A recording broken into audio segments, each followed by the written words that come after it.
Brevemente, solo unas palabras para presentar a nuestro ponente. Se trata de don Julio José Enche Morillas.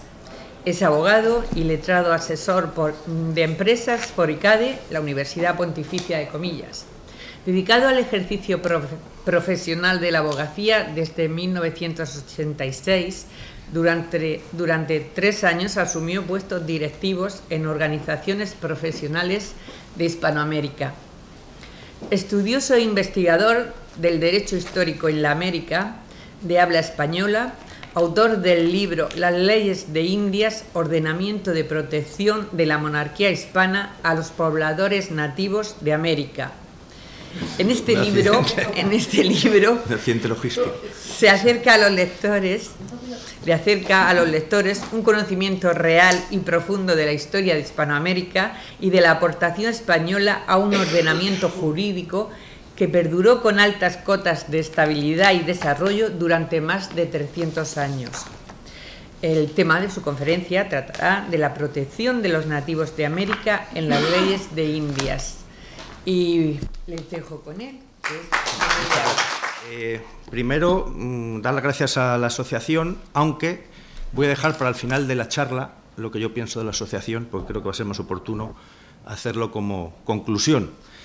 Yo les voy a hablar, ha venido muy bien la presentación de arqueología, porque yo pretendo darles a ustedes exactamente las que se llaman fuentes primarias, lo que es las leyes, lo que dicen las leyes, no lo que digo yo, lo que dicen los testimonios de los que vivieron a aquella época, que tampoco lo digo yo, e incluso me meteré en las causas o juicios contra los que incumplían las leyes, que eso lo dicen, pues como estos tochos que tengo aquí, que esto es la causa seguida contra un regidor español por incumplir las leyes de Indias.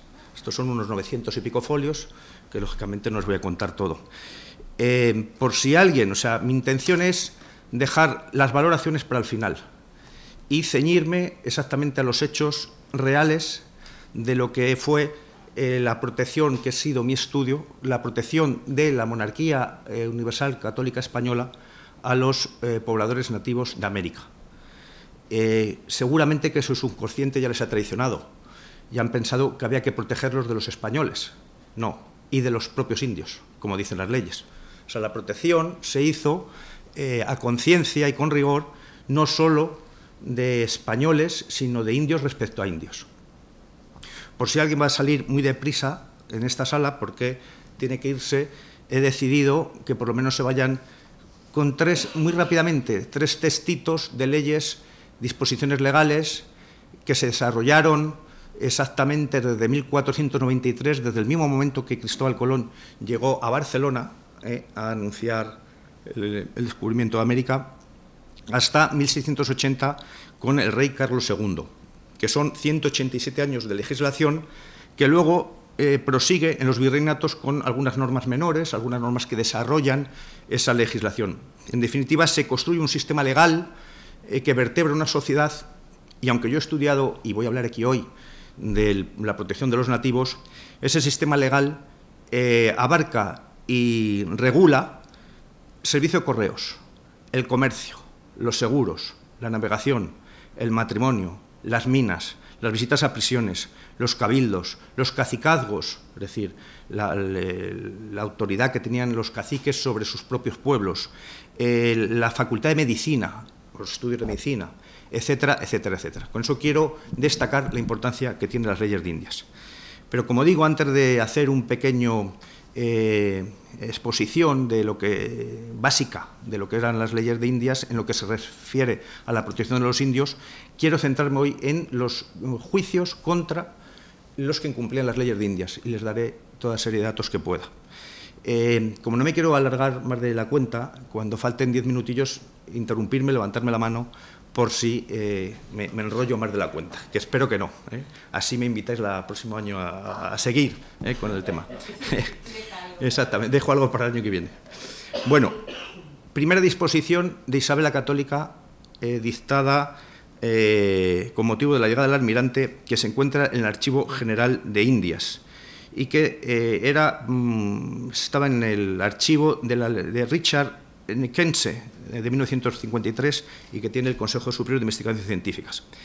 Dice la primera disposición: procure y haga el dicho almirante que todos los que en ella van y más fueren de aquí en adelante traten muy bien y amorosamente a los dichos indios, sin que les hagan enojo alguno y procurando que tengan los unos con los otros mucha conversación y familiaridad, haciéndose las mejores obras que se pueda, que se les honre a los indios, mucho, y si caso fuere que alguno o algunas personas trataren mal a los dichos indios en cualquier manera, que sea el dicho almirante, como visorrey y gobernador de su Alteza, lo castigue mucho por virtud de los poderes de sus Altezas que para ello lleva. Isabel la Católica. Carlos V. Y mandamos que ningún indio sea llevado a las pesquerías contra su voluntad, so pena de muerte, y que el obispo y el juez que fuera a Venezuela ordene lo que le pareciere para que así indios como negros se conserven y cesen las muertes, y se les pareciere que no puede excusar a dichos indios y negros del peligro de muerte, cese la pesquería de dichas perlas, porque estimamos en mucho más, como es razón, la conservación de vidas que el interés que nos pueda venir de las perlas. Solo voy a leer dos más, porque hay cientos en este sentido. Por ejemplo, Felipe II, puedo decir todos los reyes que quieran, pero dice Carlos V, antes de Felipe II, prohibimos y no defendemos que los caciques y principales indios tengan, vendan o troquen por esclavos a los indios que a ellos estuvieran sujetos. Y asimismo a los españoles prohibimos que se los puedan comprar, ni rescatar, y el que contraviniere incurra las penas estatuidas por la ley antecedente, quedando libres los indios que así fueran tenidos, vencidos o cambiados. Y ya por último, Felipe II. Ordenamos y mandamos que sean castigados con mayor rigor los españoles que injuriaren u ofendieren o maltrataren a indios, que si los mismos delitos se cometiesen contra españoles y los declaramos delitos públicos, es decir, que tenían la obligación de perseguir sin perjuicio de que hubiera o no hubiera denuncia. Solo un pequeño botón de muestra. ¿Dónde quiero llegar? Bueno, el sistema legal que se crea en América es un sistema legal basado en los valores humanistas cristianos, en el que la reina Isabel desde el primer momento tiene como único propósito, dada su religiosidad, fácil de entender entonces, hoy, siglo XXI, hay menos entendimiento de esto, que la misión principal de los españoles allí era evangelizar y convertir almas, y para ellas los indios eran vasallos del reino exactamente igual que los señores de Murcia, de Navarra, de Dos Sicilias o de La Coruña. Este sistema legal, que como digo, se desarrolló durante 187 años, tuvo vigor nada más y nada menos que 300 en algunas islas del Caribe más tiempo, y que incluso fue derecho supletorio, es decir, derecho que se aplicaba en sustitución de las leyes de las nuevas naciones emancipadas, tiene su origen en la voluntad de Isabel la Católica, en esta ley que he dicho, pero sobre todo en el Testamento y Codicilo, donde Isabel la Católica muy claramente no solo lo dice, sino que actúa contra el propio Colón por sus excesos, mandando detener a Colón en el tercer viaje, que viene engrilletado por el maltrato que da a indios y españoles y por la falta de liquidación del quinto real, el tributo que se había extraído de unas pesquerías de perlas en Isla Margarita. Hay que decir que Cristóbal Colón, por hacer algo o comentar algo de esta figura, que hoy se quiere defenestrar, y que, por cierto, a él dedicaron los llamados libertadores de Hispanoamérica el nombre de Gran Colombia o Colombia, es un reconocimiento a Colón. Como digo, el Cristóbal Colón era un hombre que era un excelente navegante, con medios prácticamente, si hay aquí algún marino lo sabrá, totalmente insuficientes.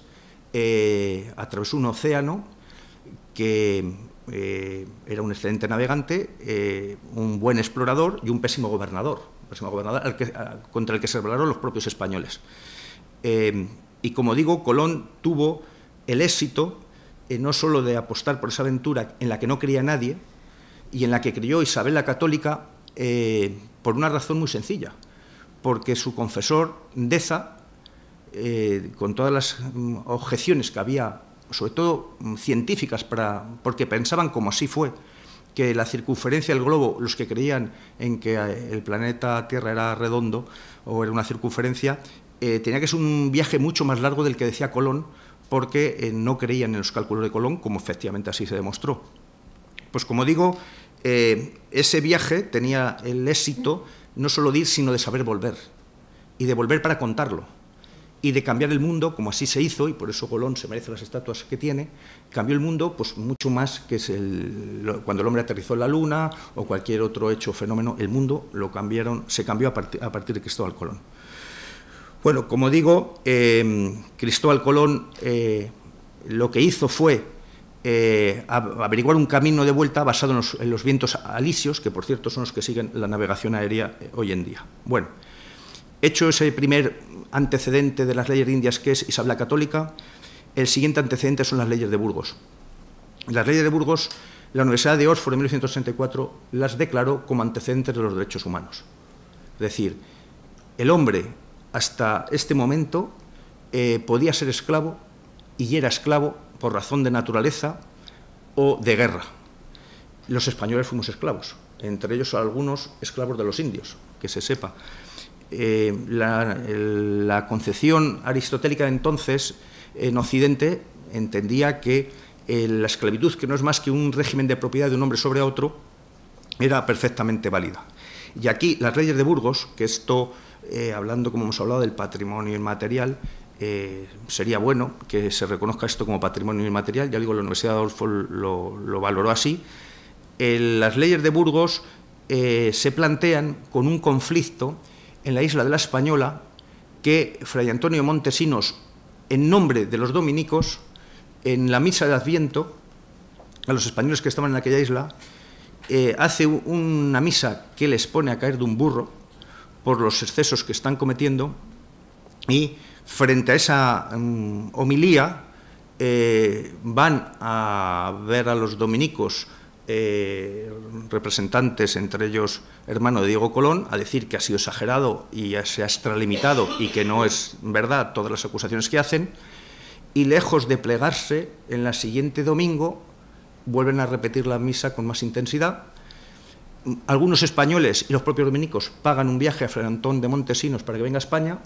Simultáneamente, los españoles conquistadores o encomenderos pagan otra delegación para convencer al rey de que esto que dicen los frailes es desorbitado y exagerado, y la decisión de Fernando el Católico es que se cree una comisión para estudiar el buen trato y regimiento de los indios, Fernando el Católico.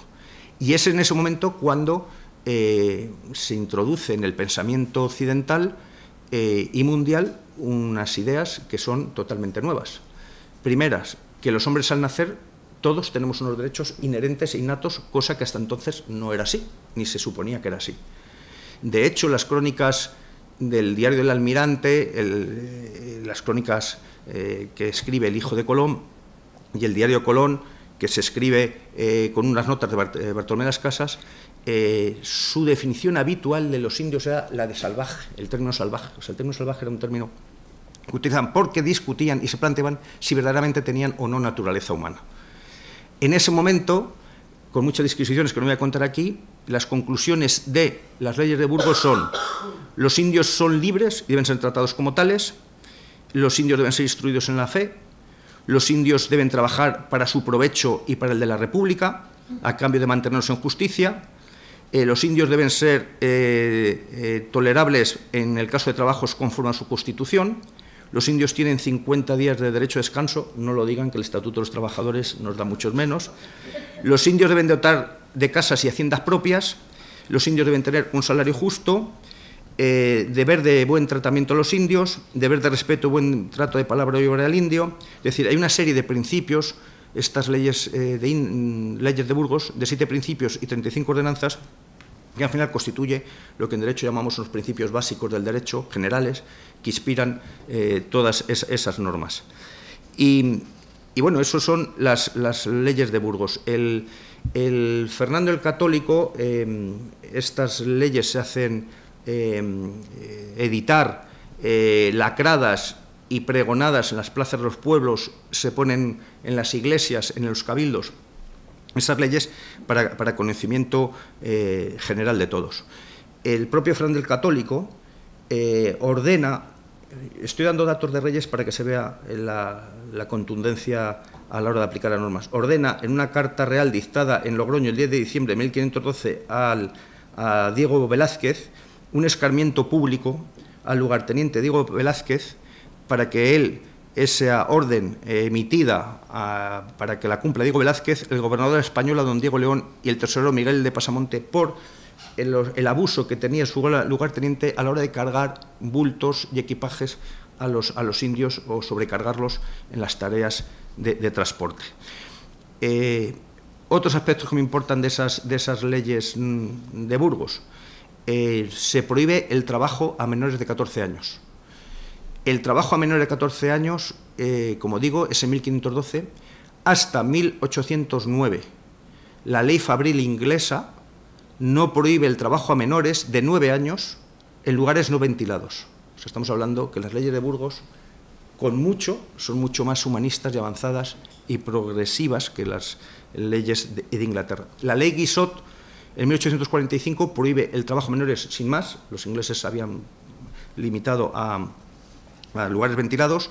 En Estados Unidos, en 1867, se prohíbe el trabajo a menores durante 3 meses, sin límite de edad, porque esos 3 meses tenían que hacer escuela o ir al colegio, pero pueden trabajar, por supuesto, y en el mismo sentido en Alemania en el año 1870. Es decir, las leyes de Burgos, España, unos 350 años antes, tiene un tratamiento para los menores legislativo que no tienen los demás países hasta 3 siglos y medio después.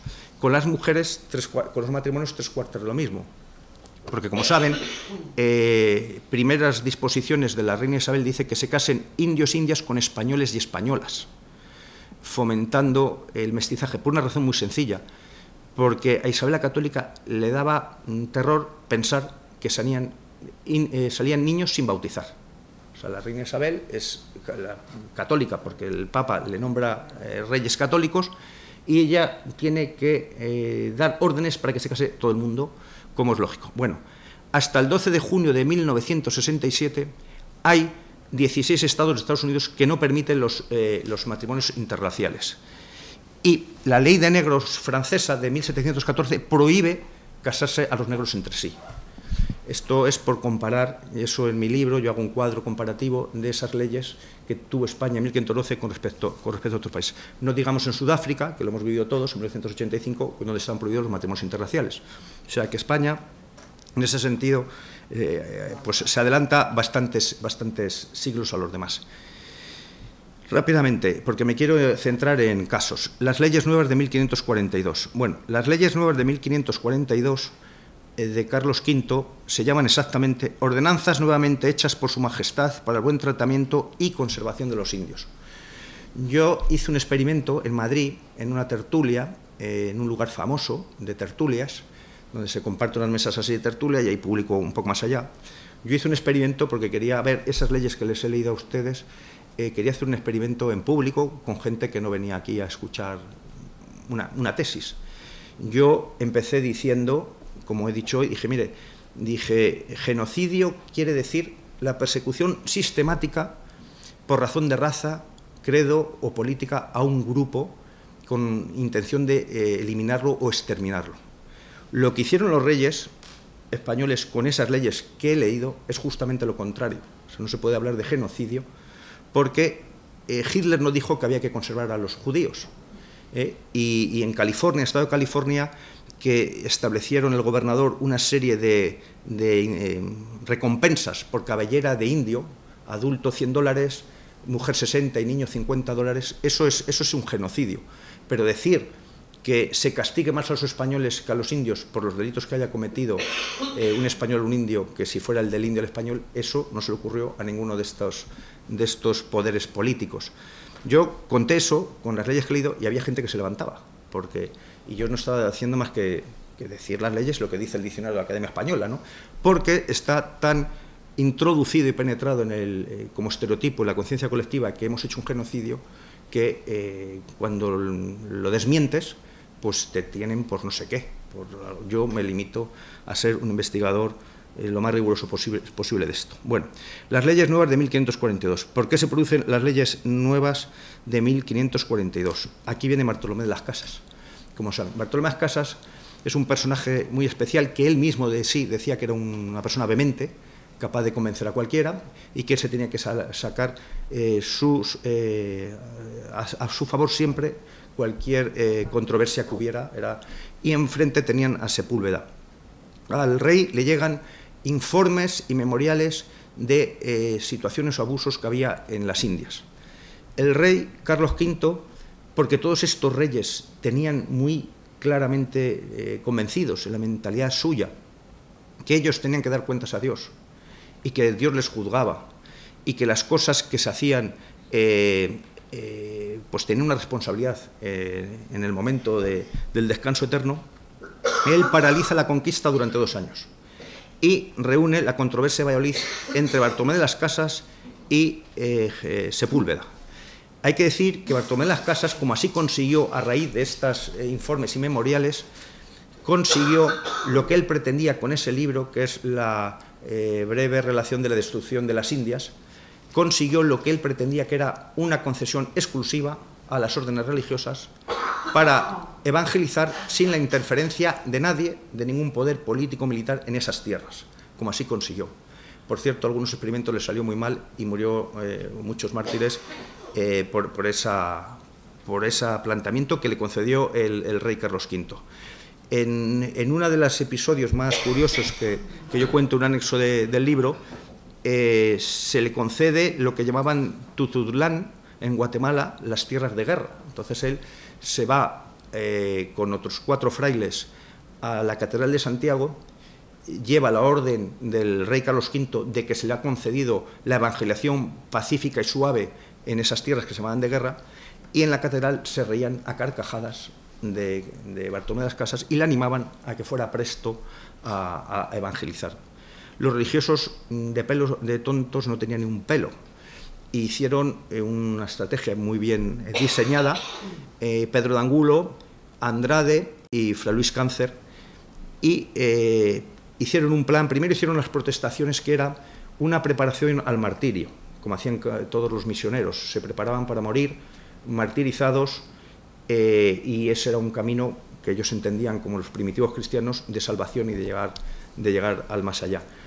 En esa preparación lo que hacen es contactar con mercaderes indígenas cristianizados, les mandan por delante con mercancías para vender a los nativos, les enseñan a recitar con instrumentos musicales ciertas lecturas del Evangelio, sobre todo los milagros, el nacimiento de Jesús, etc.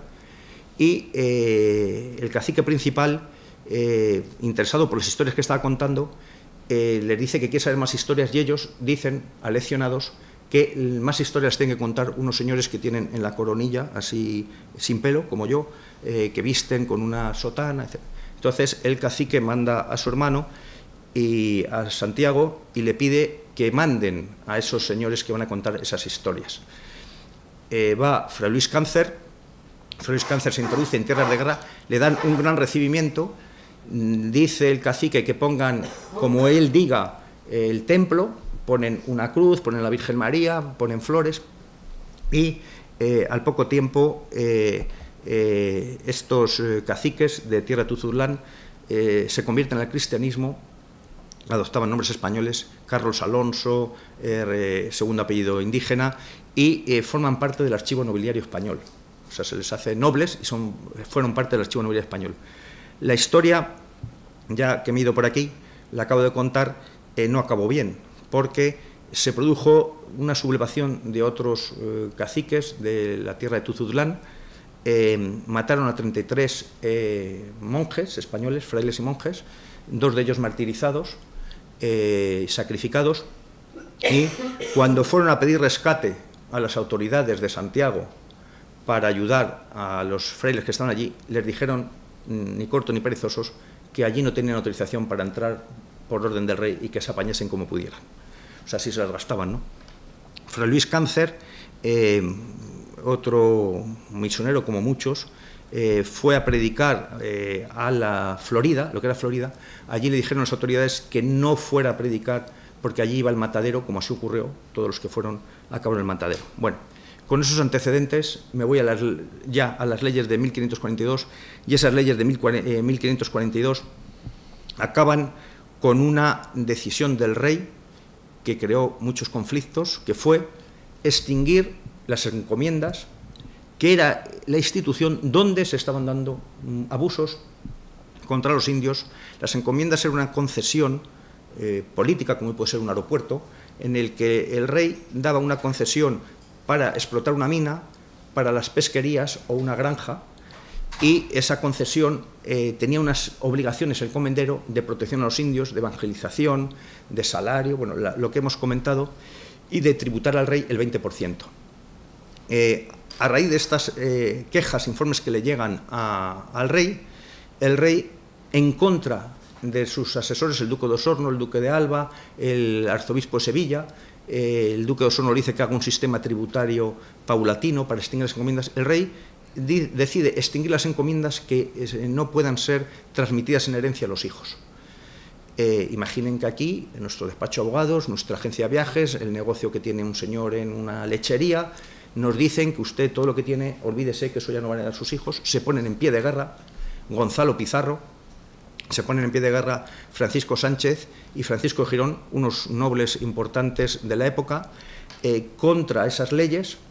Juan Gibraleón, bueno, cuenta que huyen muchos españoles porque a raíz de esas leyes el sistema de encomiendas pues, es un sistema económico que sostenía ciertas ciudades, y se ponen en pie de guerra porque el rey Carlos V ha decidido, ya harto de oír que se producen abusos de los indios, decide extinguir las encomiendas. Los encomenderos le llegan a ofrecer 21 millones de pesos de oro, que el rey rechaza, y rechaza estando falto de dinero por las guerras que tiene con Francia y en Italia, y rechaza en contra de sus intereses, en contra de sus propios intereses, y rechaza, por lo que hemos dicho, por un sentido del deber, un sentido de justicia que le obliga a tomar esas decisiones pensando en sus súbditos y no pensando en sus arcas. Esas leyes de Indias, como digo, se produce una guerra, el rey manda a Pedro Núñez de Vela, que es asesinado por los insurrectos, y después manda a Pedro Agasca, que es un sacerdote militar, que vence a los insurrectos y ejecutan a Gonzalo Pizarro, Francisco Sánchez y Francisco de Carvajal. Este episodio quiero hacer hincapié en él porque al final diré por qué se dice y quién decía que las leyes de Indias eran muy bonitas pero que no se aplicaban. Sin embargo, este episodio parece, sobre todo para los ejecutados, que sí se les aplicó.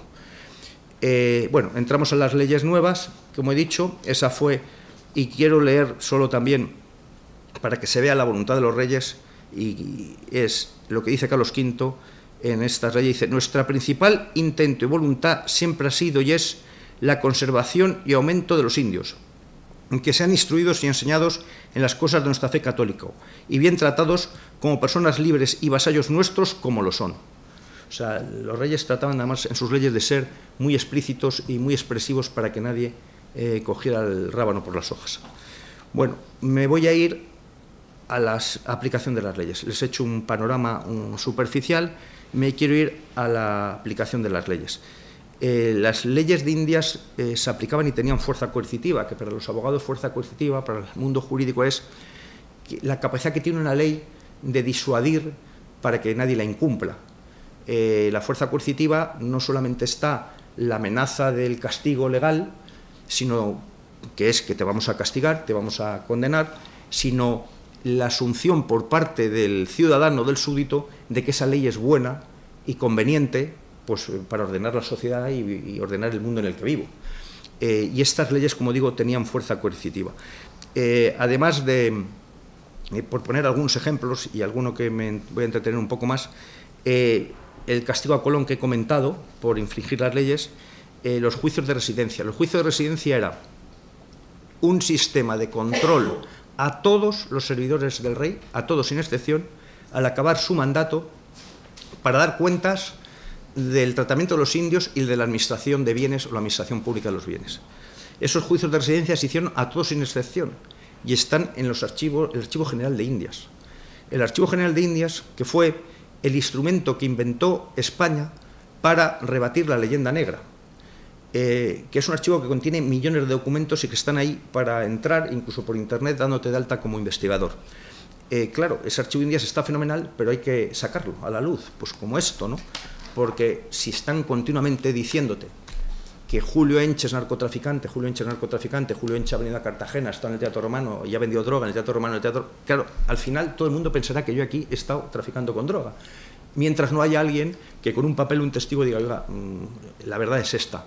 El Archivo General de Indias es una herramienta fundamental para acabar con la leyenda negra, como estos textos legales que he leído, pero que si no se divulgan lo suficiente, pues va a prevalecer el estereotipo que nos corresponde. Bueno, los juicios de residencia, como digo, se practicaron en todo el mundo y los más conocidos, por ejemplo, fueron los juicios de residencia de Hernán Cortés, que estuvo 20 años sometido a juicios de residencia. Era un sistema que cualquier persona con conocimiento de los hechos o por simples oídas podía denunciar a alguien que se sometía, por eso se llama juicio de residencia, a la localidad donde se practicaba la denuncia. Esto hoy en día, nuestro derecho moderno y constitucional, es una aberración. Imaginen que alguien dice en Colmenar Viejo que el alcalde de Cartagena pues, ha hecho un desfalco, ha hecho una malversación. Pues ese señor que había oído algo en Colmenar Viejo sometía a juicio de residencia al alcalde de Cartagena. Se cuidaban muy mucho las autoridades no solo de cumplir por este control que tenían, sino que se cuidaban muy mucho porque eso acababa su carrera de servicios al rey, que era fama y que era beneficios y que era dinero y que era una carrera muy fructífera, pero se acababa en el momento en que el juicio de residencia fuera negativo. Otros ejemplos, el juicio de residencia al virrey de Nueva Granada, José Fox, catalán. José Fox era un gran virrey que hizo muchas cosas en el Perú, que se le acusó de malversación y de una vida licenciosa, y este señor, para evitar la condena a juicio de residencia, se ordenó sacerdote y evitó la condena escapándose por la vía del sacerdocio. Luego hay juicio de residencia al presidente de la Audiencia, Pedro Quiñones, que Bernal Díaz del Castillo, que es un cronista que acompañó a Hernán Cortés que escribió la verdadera historia de la conquista de Nueva España, habla de ese juicio de residencia que se siguió contra Pedro Quiñones porque él testificó a favor de Pedro Quiñones porque se le acusaba de maltrato a los indios y era el presidente de la Audiencia, es como si hoy dijésemos el presidente del Tribunal Supremo, ¿no? Para entender, el presidente de la Audiencia de Nueva España. La muerte-ejecución de Pizarro, y voy a hablar del caso del juicio Peláez del Berrio, que quería comentar solo para que se vea un poquito cómo funcionaba esto y qué eran los juicios a los que se sometían pues estas autoridades. Peláez del Berrio fue regidor de la ciudad de Antequera y fundador de la ciudad de Osaka. A Peláez del Berrio se le acusó de 52 cargos. Los más importantes que puedo decir fue que raptó de un monasterio donde había mujeres españolas indias, donde se decía que se ejercía la prostitución, raptó a 2 mujeres, a Inesica, que luego fue su pareja, su amante, cuestión que también se sometió a este juicio, cuál era la relación que tenía con Inesica, y a Luisica, que provenía de Cuba.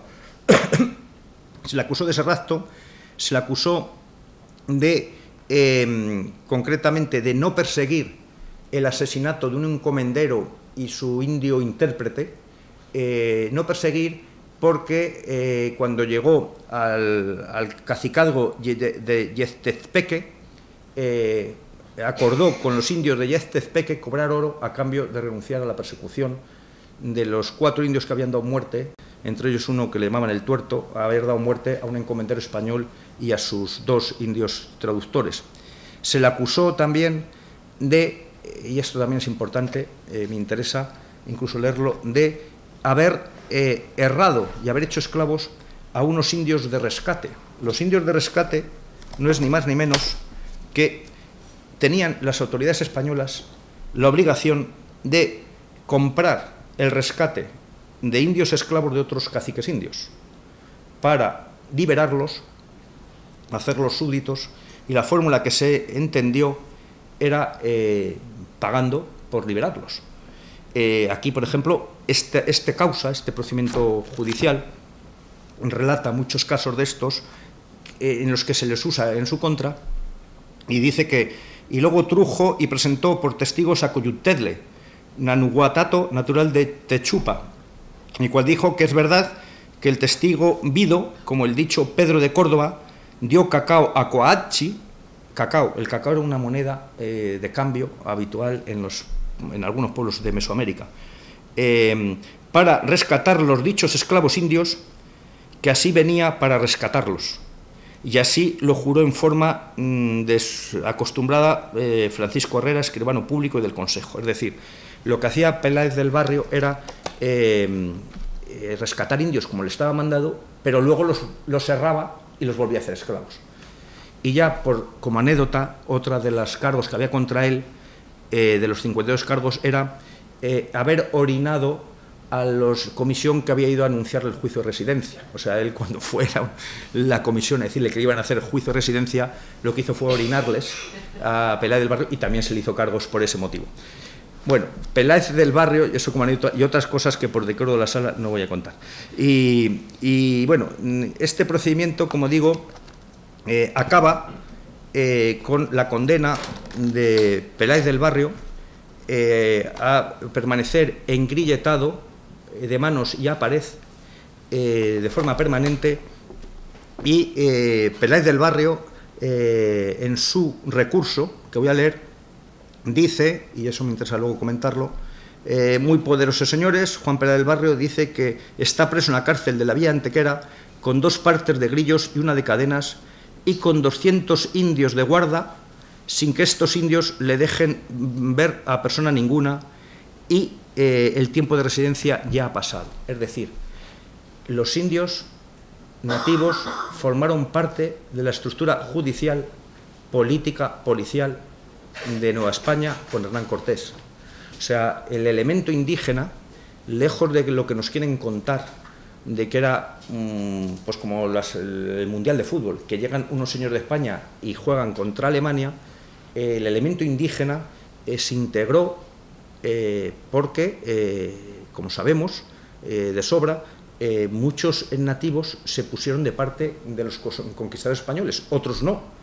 Y de hecho, como sabemos, como nos cuentan, por ejemplo, Pascual de Andagoya, que era un conquistador vasco que estuvo en la zona de Nueva Granada, la recepción de los indios había de todo tipo. Los que les recibieron gustosamente, como los totonacas, que así se dice. Los totonacas, cuando vieron a Hernán Cortés, vieron la oportunidad de aliarse con alguien para atacar a los aztecas. Decía Pascual de Andagoya: los más, cuando veían las carabelas, huían a los montes; otros te recibían hasta la puerta del pueblo o ciudad, y otros te emboscaban dentro de la ciudad. Esas fueron las reacciones que había cuando llegaron y vieron castellanos o exploradores europeos allí. Es decir, esto que he leído del recurso, como otros ejemplos que tenemos, el mismo Bernal Díaz del Castillo, demuestran que los nativos fueron parte de la estructura judicial, política y policial de la Corona de Castilla. También dice, por acabar ya con el recurso, solo decir que pide el señor Peláez del Barrio que después de 7 meses en la que se ha visto involucrado, aprisionado, y pide a su majestad que él no ha cometido delitos de muerte ni de crimen, y que es estado de grilletes y cadenas, y que ahora lo estoy, y estoy enfermo, y del trabajo y pesadumbre de la dicha cadena de grillos tengo las piernas muy hinchadas y malas, y pido clemencia para que se me traslade de cárcel, como así hacen, y la llevan a la cárcel, a la cárcel de México, por el estado de humedad en que se encuentra esa cárcel. Peláez del Barrio muere en la cárcel. O sea, este señor que cometió esos atropellos murió en la cárcel. Bueno, como vemos, hay una estructura judicial, política, que se ha aplicado a los españoles. Y luego quiero acabar por hacer mis conclusiones. Ahora estoy dando datos de la leyenda negra. ¿Qué ocurre y por qué se dice que las leyes de Indias no se aplicaban? No se ha dicho del Imperio Romano, nunca se dijo que no se aplicaban las normas. No se ha dicho del Imperio Turco Otomano, no se ha dicho el Imperio Inglés, no se ha dicho el Imperio Francés, no se ha dicho nadie más que de las leyes de Indias en América. Como hemos visto con unos pocos ejemplos, es absolutamente incierto. ¿Quién dice esto? Bueno, en el año 1914-1918, un italiano, nacionalizado italiano, que se llama José Ingenieros, o se llamaba Giuseppe Ingenieros, se naturaliza o nacionaliza argentino. Este señor es teósofo, filósofo, gran maestre de la logia masónica, diputado, progresista, y este señor escribe un libro que se llama La evolución de las ideas argentinas de 1914 a 1918. Nadie en el siglo XIX cuestionó que las leyes en América no se aplicaban. Pero en el año que este señor escribe este libro, está en pleno auge y apogeo el hispanismo en América. El hispanismo, Hipólito Yrigoyen, presidente argentino, en 1912, declara el Día de la Raza, no en España, declara el Día de la Raza, el Día de la Hispanidad, en Argentina, cosa que luego copian otros países, España tardíamente. En Uruguay, como nos dijo la profesora Mónica Alvar Nicolello, en Uruguay sale una corriente de simpatía hacia España con motivo de la guerra de Estados Unidos en el 98 contra España, donde ya los hispanoamericanos se caen del burro y se dan cuenta que Estados Unidos tiene un plan para hacerse dueño de América. Y José Enrique de Rodó escribe un libro que se llama Ariel, donde hace un alegato de defensa del hispanismo como civilización propia que hay que defender contra la expansión anglosajona o prusiana, como dice él, del norte.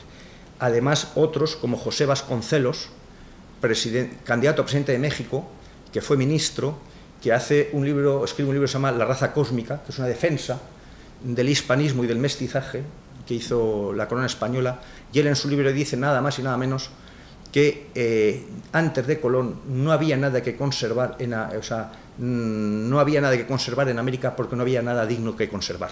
O sea, eso dice en México. Total, tenemos una corriente de hispanismo tremenda a principios del siglo XX y ciertos movimientos, partidos.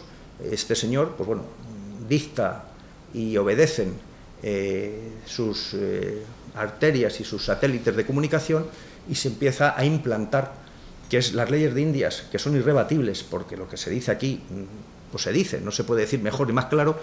Lo único que se puede decir de esas leyes es que no se aplicaban, porque en el momento en que tú aceptas que estas leyes se aplican, se acabó la leyenda negra y se acabó todo.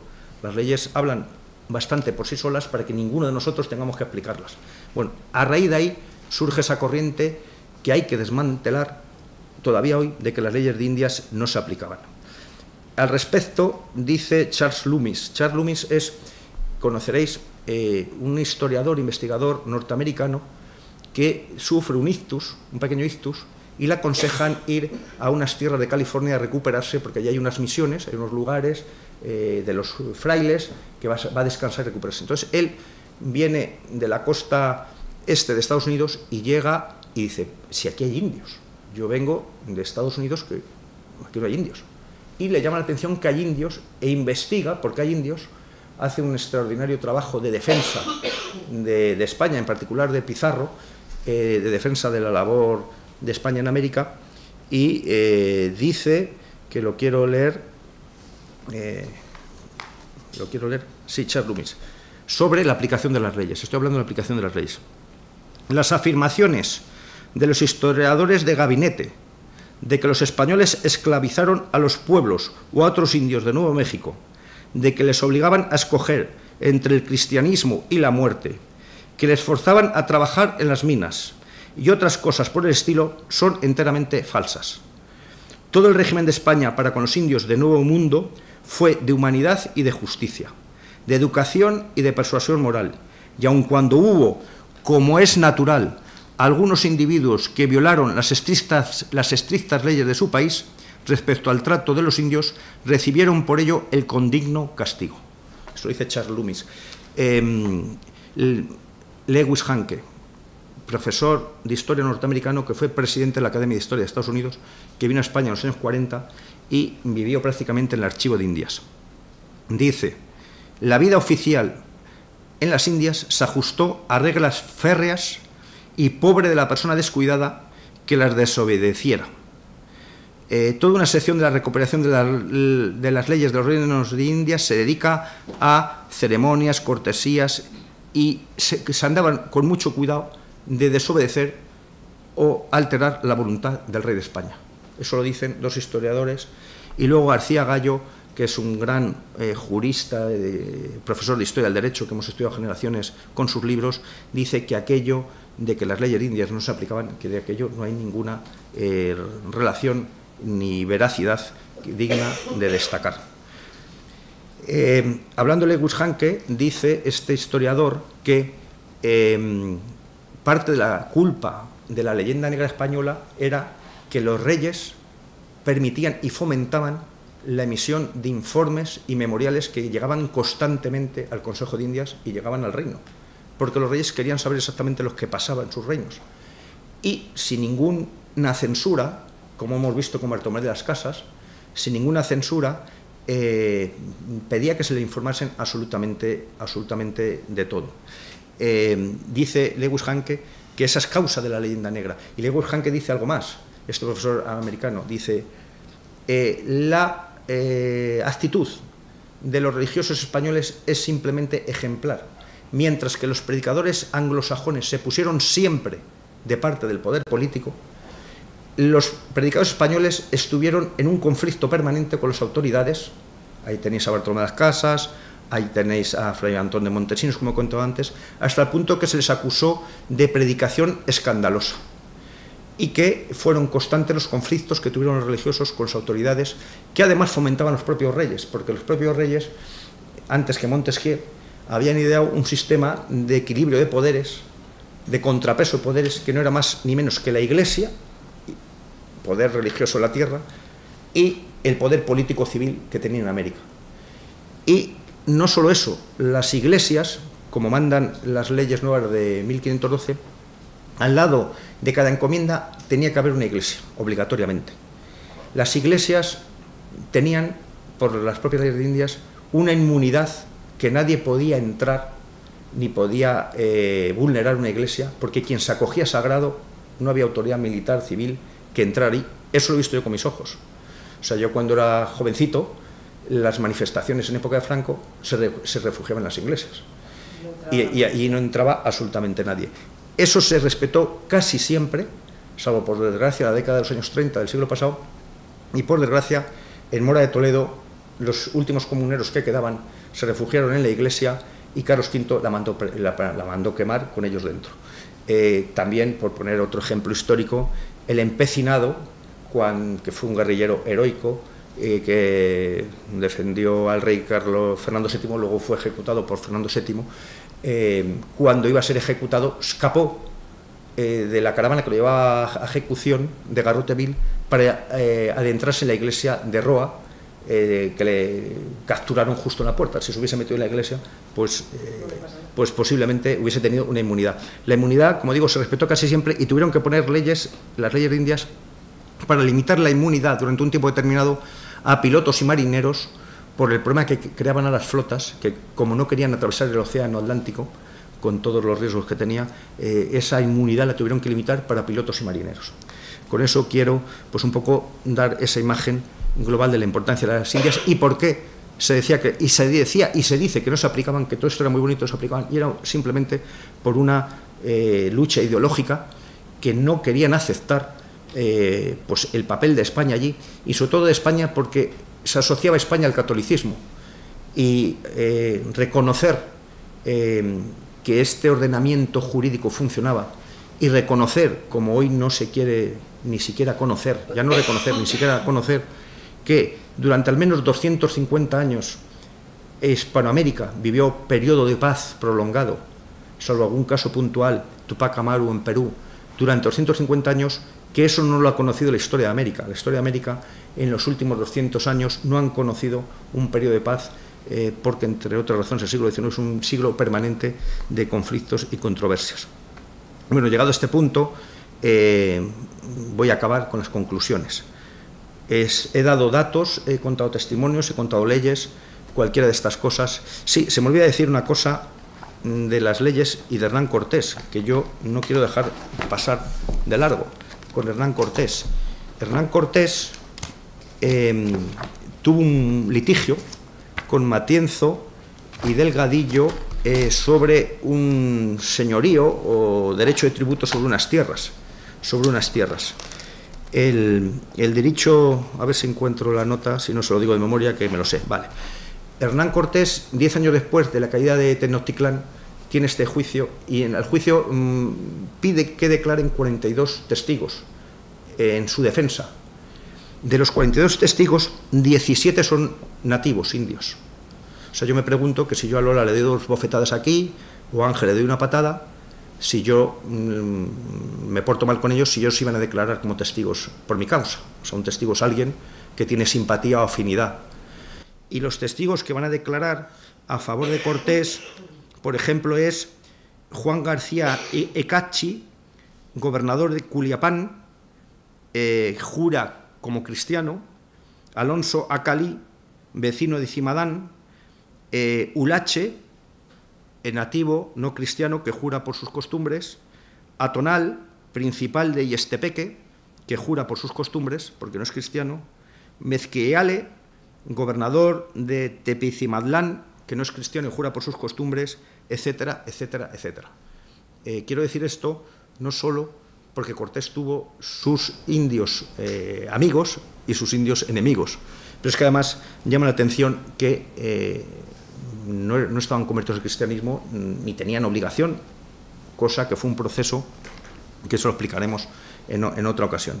Conclusiones, para terminar y dejaros la palabra. La monarquía, no cabe duda, fue una institución que decididamente y contundentemente participó en la defensa de los nativos como súbditos cristianos que eran. O sea, eso no cabe duda. O sea, en las leyes y en los hechos, que he relatado superficialmente. Se creó una estructura judicial y policial que participaban los propios indios. Los chacaltecas, por ejemplo, el cacique chacaltecas tenía el tratamiento gobernador por las leyes de Indias y estaba equiparado como un gobernador de Nueva España como otro cualquiera. Se vertebró una sociedad desarrollada en un periodo desconocido en América por 250 años. Se omiten en las universidades de España, yo he estudiado Derecho, tengo una hija que ha estudiado Derecho, en Hispanoamérica no digamos, se omiten las leyes de Indias, incluso se omite ese periodo de 300 años como si no hubiese existido. A mí me enseñaron en la universidad, cuando yo estudié, que la universidad era un sitio para llegar al saber, para llegar al conocimiento. Y hoy, por pura ideología política, en muchas universidades de Hispanoamérica no se estudia esto. Y en las españolas, que es gravísimo, tampoco. Salvo que me conste, la Universidad de Buenos Aires, donde su catedrático Gabriel Roca, en contacto para escribir mi libro, me decía: Julio, dice, las leyes de Indias es el arma de destrucción masiva de la leyenda negra. O sea, no hay nada más contundente para acabar las leyes de Indias o sea, la leyenda negra que las leyes de Indias. Bueno, yo coincido con lo que decía Paloma Hernández, que es una gran pensadora, a la que sigo mucho, Paloma Pájaro, como artista, decía claramente que ¿por qué se explica todo esto? ¿Por qué se explica esta leyenda negra? Por cierto, esto que yo he leído no es leyenda ni rosa, ni azul, ni naranja, ni amarilla. Esta es la verdad histórica. O sea, la leyenda negra es propaganda y solo hay propaganda y verdad histórica. O sea, no hay más, no hay leyendas de colores. O sea, si ustedes quieren la verdad, estos son los hechos, ustedes luego hagan valoraciones y critiquen o discutan conmigo lo que quieran, pero estos son los hechos. Entonces, a los que acusan de leyenda rosa, yo les digo que yo no sé de colores en la historia, yo solo sé de investigar hechos y sé que la leyenda negra es un mecanismo de propaganda muy bien concebido para desprestigiar nuestra cultura por razones muy obvias. Como decía, y voy a tomar las palabras de Paloma Hernández, no hablemos de leyenda negra, hablemos de hispanofobia claramente.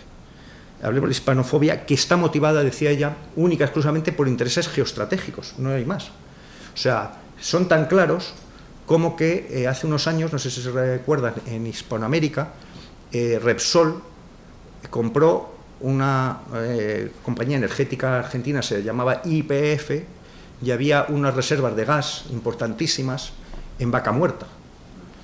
Yo estaba por allí. La campaña furibunda contra España era tremenda, era tremenda. Además también habían comprado aerolíneas argentinas y demás.